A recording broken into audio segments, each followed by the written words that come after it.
In this question, you have to match the names of scientists given in list 1 with their famous experiments given in list 2.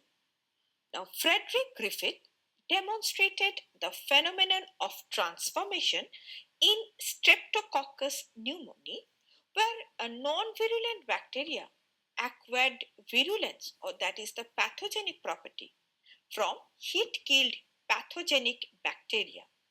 Thus, A matches with 3.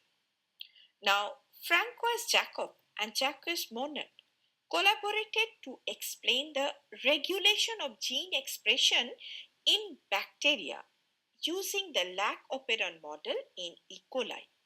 Thus, B matches with 4.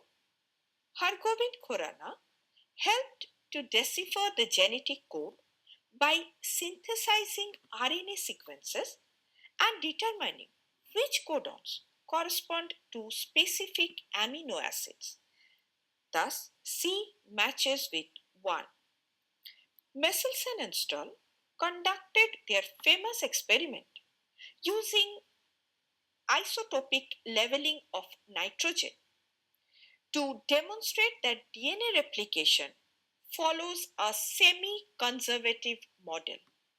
Thus, D matches with 2. Hence, the correct answer is option D.